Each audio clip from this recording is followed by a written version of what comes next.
to see that everything is a little bit more uniform now. And here is the second map, Sky Temple. Coming in. Bans, by the way, Braxis and Towers, so cool to see there. But yeah, Sky Temple as the second map. Another very open map, much less favorable to rotations just due to its size. Very favorable to global heroes, but most of them actually at this point have very much not fallen out of the meta, but they've fallen much lower in it. You know what? With a global hero, RPG could have definitely defended that last game. I think with a global hero, if that hero had survived, they could have defended one of the shrines and they could have probably stayed in the game. But alas, they didn't have any. Global heroes not really being too hot globally anymore. Although, I do want to highlight Zhongha's Dehaka in that final against KSV Black. Legendary. That was very good. On this draft, though, despite Tracer being banned, we are getting a feeling of deja vu, with the draft so far mirroring itself. I mean, there's very little that speaks against Malfurion. If you have a player like Uncle G who feels familiar on that hero, you're going to be able to deal absolute damage and havoc onto the enemy team. We once again see a very much mirrored draft for RPG. And to me, it looks like RPG is aware of the fact that it wasn't the draft that caused them to lose this game, it was their decision making. So maybe they're trying to basically brute force their way into this game number 2, saying, if we play this more cleanly, if we execute it a little better, then we're definitely going to take away the victory here. This has been an issue with RPG in the past, though. Tunnel visioning in terms of style. Going in for that laser focus down a single line and just believing it is correct all the time. We've had teams do it in the past. And almost all of them, when it has happened, have agreed perhaps this wasn't the best idea afterwards. The draft continues to be freaking identical. I would not be surprised to see at least a target ban to prevent the exact same comp from one of these teams. But what is the ideal ban there? Potentially the Blaze might be a solid ban from RPG. I was going to say the Blaze in conjunction with that Tyrael is so powerful. We've seen it on multiple occasions now. Western Clash, Eastern Clash. The amount of protection you can basically provide to your team with Malfurion as well, strongest sustained healer in the game, period. I mean, there's just so much you need to be aware of. You also just always need to be careful of, do we try to interrupt the suffocation now? Do we burst down the bunker now? They're actually banning away Jaina now. They're probably saying, Chicken, no matter what you do, you can't go for Jaina this time. That is unexpected. That would be quite funny. Unexpected, It was like, guys, I'm going to pick Jaina again. It seems like, no, guys, I'm going to pick Jaina again. And the drafter does that Hero League thing of banning out someone in his own team. Just like, oh, someone on my team wants to pick Nova? Guess I'm banning Nova then, so that they can't. Classic Hero League. Which usually results in murky or gaslit picks. Yeah. Sorry? Which usually results in murky or gaslit picks. Yeah, exactly. Just let them play what they want. If they're that determined, they're probably good at it. Just pick something that works with it. All right, no Jaina available. But all jokes aside, guys, Jaina is a very popular hero in China. She's been with us ever since the start of last phase, and she continues to be quite the reliable ranged assassin for those teams to fall back on. Didn't really do overly well at the Eastern Clash, where she was a niche hero more or less. But Korean teams just know exactly how to shut it down. Let's put it this way. This time Uther comes in, Zeratul makes it in. Last time, that's what was banned out by Soa. This time, it is allowed in. And there's a good chance Chicken will actually be playing this. With Timeless probably going for Sonya again. But then again, you also have Timeless, one of the strongest mechanical players in the league, who I could very well imagine playing the Zeratul as well. So that's really making these drafts for RPG so unpredictable for the enemy teams as well, because every player has their own play style. So oftentimes when you see a certain player lock in that Zeratul and you've scrimmed against them, you've played against them in the past, you know kind of what to expect, right? Gloring is probably a good example. You always know what to expect when he goes for that Zeratul, super aggressive plays. But now maybe with Zeratul being played differently by Timeless and Chicken alike, this could be a quite interesting fact to keep in the back of our heads. Yeah, the Timeless Chicken on the same team is actually kind of a dream come true for these kind of out there picks, for these kind of unexpected surprise, we're going to ruin your day scenarios. So here's the reaction to this. Diablo, perfect hero for taking care of a Zeratul. Lock him down, make sure he can't blink, just keep the CC on for as long as possible. And Falstad, great global hero. If we're going to have trouble with you in the team fight due to burst, let's win elsewhere. Take a global hero, try and control the map. Yeah, or if all things go wrong, you just gust them away. If there is a pretty scary-looking VP combo about to unfold, you just gust the enemies away, and you basically buy your team another life in a team fight that could have otherwise gone sour. For now, though, the Diablo, I totally agree with you, Tetra. I think he's a fantastic hero to deal with the Zeratul. The CC combos that he can unleash, even the flames coming out from his W, are always such a pain to deal with when you are a sneaky, stealthy warrior. Or stealthy hero, sorry. The other important factor here is they've actually removed that away from RPG. Void Prism into Apocalypse is the classic combo. So being able to take care of that and remove it as a factor is a pretty big deal. So I'm thinking probably ETC as the final tank here for RPG. There it is. This is the second best tank for them in terms of follow-up crowd control. Nubrak is very short-term crowd control. Could have been nice if you want to dive in. You can maybe get 2 knockups, which is pretty decent. But it's not really impactful after a Void Prism. It doesn't give Sonya or Hanzo enough time to work. ETC with Mosh Pit, or ETC with Stage Dive on the other hand. Stage Dive for burst, Mosh Pit for fight control. It gives them a little bit more time. And of course, if they do go for the Stage Dive style, it gives them an answer to Falstad. Yeah, definitely true. It wouldn't surprise me if this were indeed a Stage Dive game. I think a lot of it comes down to how Soa wants to play this. So Twilight Dream, still a formidable tool to deal with any mosh pit attempts. However, we do have the potential Holy Cow play there as well, with Uther finally being in the mix. You can always drop that last second Divine Shield on ETC. The mosh pit becomes uninterruptible, and then the disaster could be perfect for the enemy team. Exactly. I mean, we also potentially have the option of Divine Shield onto Zeratul with the Mending Strike at level 20 allows him to basically be immortal, so that's fun. And if not, let's count the setup here. Power Slide, Mosh Pit, potential for Leap if they want, Spear. It's not 100%. Oh, and Void Prism, of course. It's not out of the question to think of a Divine Storm here. Oh, the old school Alpha Dream with VP Divine Storm. Uther just runs into it, screaming a preemptive, well met, before he drops the hammer. I like it. What is his? Does he have a cry out for Divine Storm? It is just Divine Storm, isn't it? Divine Storm! Yeah. Oh, I'm glad we're so far in sync still. You go to Taiwan hasn't changed you, man. You're still my Kendrick. Fantastic. I mean, it's definitely a possibility. We have seen stranger things appear, especially in China. And let's face it, Divine Storm was doing a lot of work at the Eastern Clash. We saw CE almost taking down, I think it was Ballistics there with relentless aggression. Divine Storm, double a Nubarak play, which was one of the coolest things I've ever seen. And then even in the Grand Finals and before that, we did see a little bit of Divine Storm. It definitely has its place, so it would be too early to count it out. But of course, the Divine Shield still being the more likely choice. Wow, I am hyped to see this. RPG!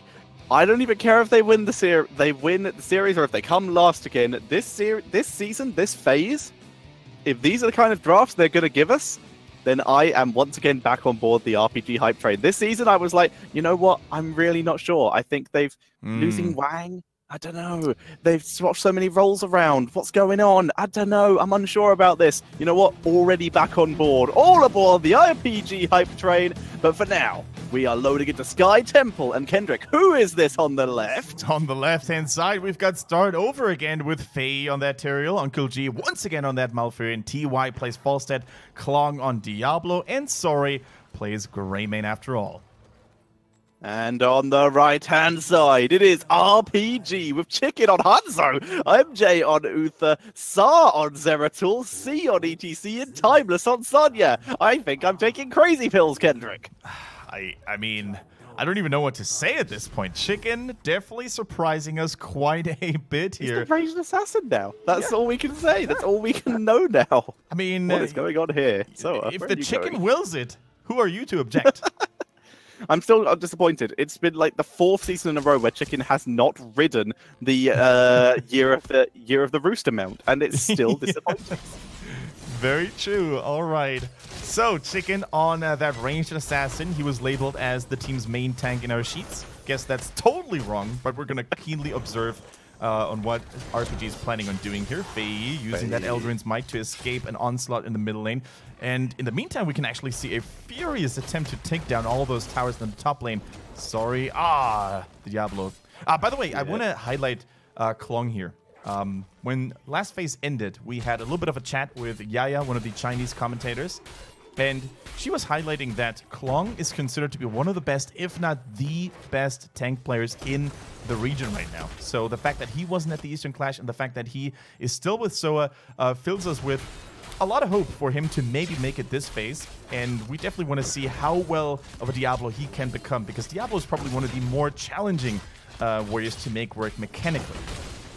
3-man mercenary cap here coming in for RPG. This is one of the most people I've seen focus on a single mercenary at this early of a stage in the game. Even Soa only sent 2 and just had RPG guard. Just had Klong guarding there. So interesting start, but the camps. RPG's in an actual better position here. They're already down a tower, which is slightly worse for them. But the fact that they're timeless, well, then he's fine. He has to avoid the root, which he does, and the charge from Diablo does not land. So yeah, having theirs pushed up means their tower will assist them, and they should be able to clear up quicker. If it wasn't for the fact that the push potential of Greymane and Tyrael is absolutely terrifying, and the fact that they are outnumbered. Yeah, exactly. The rotations were going a little faster here for Soa, and that is why, despite the fact that towers were helping defending for RPG, they can take down those structures like it was a piece of cake here. And they're not stopping right now. Uther getting stunned against the wall. ETC is finally here, though. The roots are so good. C trying to zone out. Timeless whirlwinding through. They're looking for him here. C is dropped low. Gets taken out. Here comes Sar from the side trying to get the counter kill here. But look at the health bars. They don't care. That spell shield from the mercenary camp still alive. And this fort is gone. What are you going to do when Soa comes for you? They have the wizard minion, the wizard mercenary, which is the most important one, still intact, lowering all that damage by quite a significant margin. Klong cannot be dealt with. There is no Tychus. There is no tank shredding in the early game for RPG. And if Diablo gets a couple of souls in there and he becomes quite tanky in the early game, he can almost do whatever he wants to. Combine that, of course, with a strong sustained healing by Uncle G. So wonderfully making use of that Moonfire and the shields by Tyrael, and you have an unstoppable killing machine there. Klong, we highlighted this player before, going for the good engages and just proving to be killable up to this point. Yeah, pretty good start for Soa at this point, as RPG trying to move on to at least one. In fact, they are moving on to both of the temples here, with Timeless versus Fei in the top lane. Greymane, though, rotating up to assist with that, and they still control top. Oh my god, they are going in for the kill. Looking for Timeless, picking it up. C moving in to try and protect him, but unable to do so. In trouble himself, but quick, cheeky power slide, able to keep himself alive. All right, Timeless, unfortunately, now has to wait quite some time until he comes back on the battlefield. And in the meantime, we see Soa taking all that sweet, sweet temple value. Sa trying to steal a couple of shots there away, but Klong, once you see that big, mean Divils, you better run. A 2-level lead now in favor of Soa, and this team is already looking like the powerhouse that we saw them depart of last phase. Sa now just getting barely stunned against that edge of the wall. Looking for the kill on Klog. MJ is dropped low. Klog is the target. Greymane with the body blocks, though. Nicely done. And Timeless will still pick up a kill, though. Beautiful whirlwind. And that evens up the kill count here. Very nicely done. But look at the health bars of RPG. They burnt through nearly 4 of their heroes just to pick up a kill on Malfurion, who was running away. And this is the beauty of watching a good Malfurion player in the HGC. Uncle G waiting until the perfect moment to use that Moonfire. The more heroes you hit with a single Moonfire, the more burst chilling you're going to be able to do. So oftentimes when Malfurion players just spam Moonfire to the first nearest hero available, they're not maximizing their healing output, but Uncle G waiting patiently. But also, we gotta be honest here, RPG has a very melee-heavy composition. As such, it is much easier for him to actually land one multi-Moonfire on the likes of Uther, Sonya, Zeratul, etc. So RPG's team composition actually helping Malfurion to keep his healing numbers high. which is going to be a huge deal. It also means the Malfurion is going to be once again very open up to Twilight Dream. This time, it's going to be Soa who are ganked, but they actually, wow! TY 1v2 gets a kill and gets out. That's going to feel bad for RPG. Yeah, he's going to be, thank you guys, I'll take that kill and walk away like a cool birdman. I mean, that was amazing. How many HP did he have left? I think it was probably like 10 really or low. 20. He was so low, but that is the best feeling in the world, escaping a gank only to take out a cheeky Zeratul and then walk away, not even looking at it. Yeah. And this, of course, opens the boss window here. They do have the Gust available, so much boss control. And you know what? RPG is falling behind more and more on one of the most snowbally maps here up to this point on Sky Temple. It's going to be so hard for them to find their rhythm. Small saving grace for RPG. They lost the boss, and this is going to be that bot lane is going to be absolutely wrecked. However, they're grabbing a bruiser cap of their own. They're soaking mid. They're going to get themselves level 10. Yes, this boss will push in, but if they can clear it quickly, there's a chance they'll be able to at least contest bot lane. By the same token, though, if they don't defend this boss, they're going to lose a keep here because that bottom temple is going to shoot right at it. No more forts in the middle or top lane to intercept the laser beams. It's going to deal with that tower line. It's potentially going to deal with that keep. Let's see how much value Soa is trying to get out of this. They're pushing with 4. Falset is a global as well. He could join the fray in any given time here. Yeah, why is EGC the only EGC Uther, the only people defending? Finally, the rest of the team shows up, but that was a huge wait and a huge delay. You can see Saar hanging around. They clearly wanted to try and make this into kills, but they've potentially given up the keep for this. Look, the temple is still shooting plenty of shots. Boss finally taken out. They're going to get top 4 for this. This is a slight saving grace for them, but losing a keep at 7 minutes, Kendrick, this was a huge mistake not rotating it in time by RPG, just for the sake of taking a fight. I mean, I can understand the thought process of them being a little hesitant, trying to soak that level 10 and then fighting on even talents, but losing a keep this early on is a nightmare. It's an absolute nightmare for RPG. This is going to be so hard for them to come back to. Timeless maybe getting a tower here or 2. Unfortunately for him, he didn't go for that mercenary camp. That definitely wouldn't have gone well for him. But in general, I think we're going to have to see a miracle swing by RPG. They're going to have to land every heroic ability picture perfectly here. The Void Prism, the Mosh Pit. Everything's going to have to be on point if they want to come back. Actually, though, if you think about it, like how many structures they've lost, the fact that they're only a half a level behind is... I don't even know how they're doing it. Dude, TY, he's just so good. Able to barrel roll out the way of that power slide. They're holding their lead. I'm so impressed by TY today.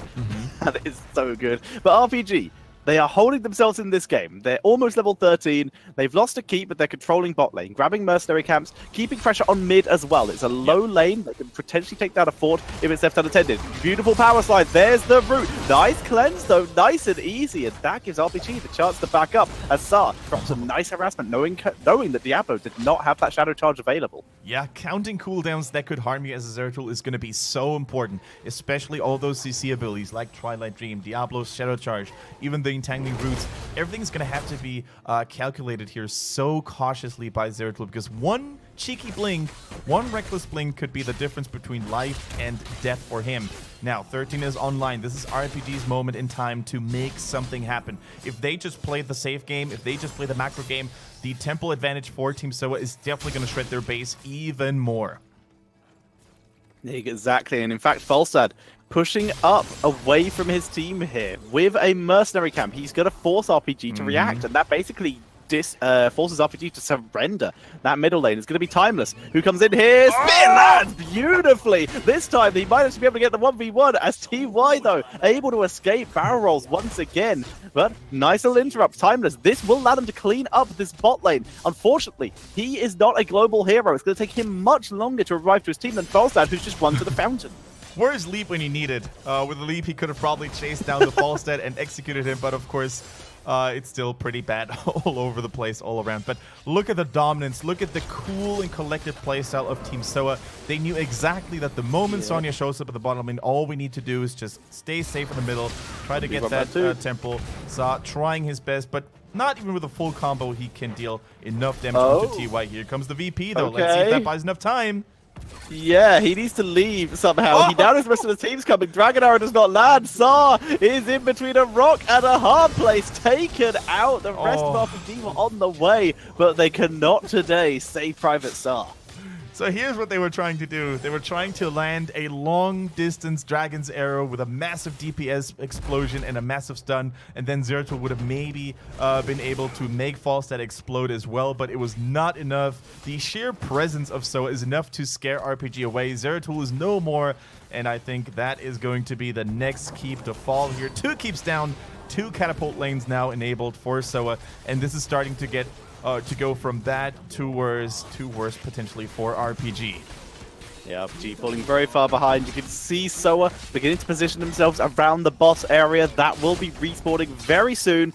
And with Falstad being able to fly down, they will have the potential gust.